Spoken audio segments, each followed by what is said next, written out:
No matter how hard you try, you can't stop us now.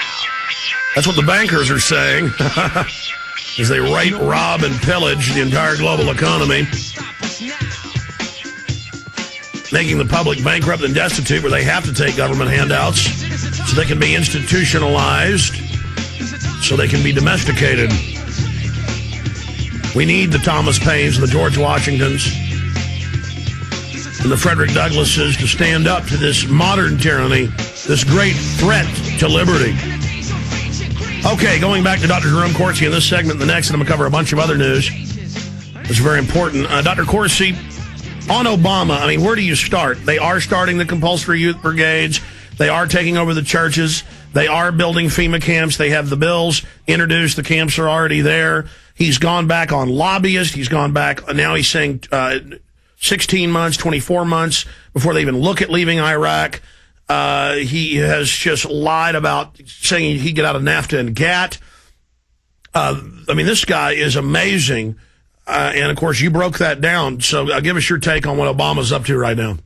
Well, I think you're right, Alex. I'm going to get into one specific I wrote about in WorldNet Daily, and I covered it, too, in this week's Red Alert, the economics newsletter. This L.C. Hastings, the representative from Florida, introduced the measure for no fewer than 6 detention camps to be built on federal military facilities. Now, that's the first time I've actually seen legislation introduced for detention camps and to build them on military bases. Like, when I talked to Hastings' office, said, what are you doing this for? They said, well, Hurricane Katrina. So wait a minute. You don't need detention camps in Hurricane Katrina. What you need is relief centers. I said, yeah, there may be a few people who have to be detained because they don't evacuate when ordered, but that's not why you build detention camps. And Hastings' office didn't have any real good answer for that. But they're doing, what Obama's done is he's gotten, and this guy L.C. Hastings is a impeached federal judge that found a district in Florida, a very extreme leftist, said some really outrageous and inflammatory things about Sarah Palin. But he introduces the legislation to do the detention camps, and it stays below the radar. But yet it's the Obama administration forcing the agenda. Unless we wrote about it in WorldNet Daily, people wouldn't know about it because nobody else reported on it. And that's just one example of how, I'm going to write another one again for tomorrow. Well, Doctor, specifically, though, in the bill, it's got the clergy response teams that we first discovered with the secret FEMA documents years ago, saying that preachers, local police, all of it's going to be merged into these in the community. They've already built the camps. Now they're just announcing they're going to build more and going, mainstream with it. Well, and also, Alex, I found the Department of Defense directive on this new, civilian quasi-military force that Obama is going to create. They said will ultimately be larger than the Army. This civilian corps, people recruited, they're going to have camps for them.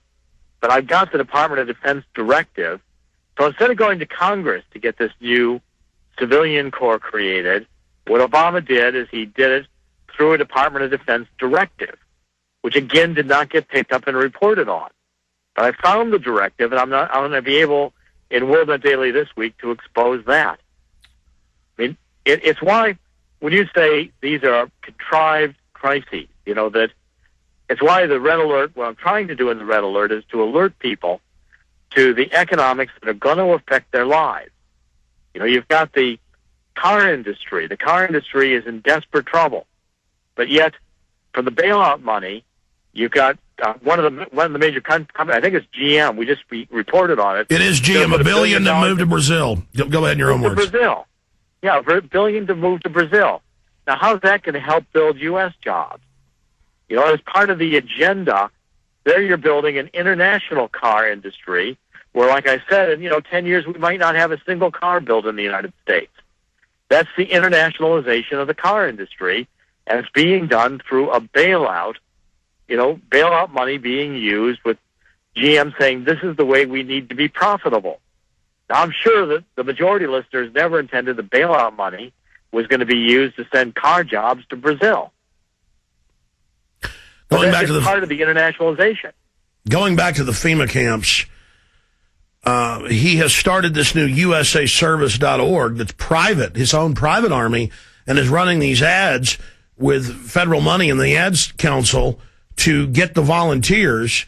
And now on the White House website today, they admit that it's going to be, quote, for the climate crisis and other things. So they mean business. Well, that's what I'm saying. I've got the Department of Defense directive that creates that new civilian corps. And I was reading it. I just got it over the weekend. This morning I was reading it. It calls even in military situations where the civilian corps could be called up. Oh, I know. We wrote a story about it 2 weeks ago. Stay there. We're going to come right back with Dr. Jerome Corsi in a final segment with him. More on the Obama agenda, what we're going to see his globalist handlers do. Will the Obamanoids wake up? We're on the march. The empire's on the run. Alex Jones and the GCN Radio Network. Do you understand how dark it is? How far down the line we are? How late it is? Dr. Jerome Corsi, in the 10 minutes or so we have left with you. Doesn't matter what president it is, this globalist agenda, the police state, the control grid, the offshore banks, power expands. All these poor fools thought the bad things happening in the U.S. were all George Bush when he was just a puppet. Same thing now with Obama, but they built him up as this messianic leader. But this is still an incredibly tyrannical agenda to get through. A lot of Obamanoids are now starting to wake up that they were lied to, but a lot are getting very vicious and very threatening to myself and many others when we simply point out the facts. So, and they're building this private army to deal with the American people. This looks like a recipe for disaster. We have all these global economic leaders saying that they expect riots worldwide. It's already started. The Icelandic government has fallen. Projecting out into the future, how do you see this collision between the foundation creation? Obama's mother, of course, was the protege of Mr. Geithner's father. How do you see this unfolding? Well, first of all, I think, Alex, you're right. You can't tell the Democrats and the Republicans apart in terms of they're all globalists. And now you've got globalism from the left, which has its, socialist agenda. Going to be a lot more putting people on welfare, getting them to be dependent on government checks. That agenda is going to kick in now under Obama.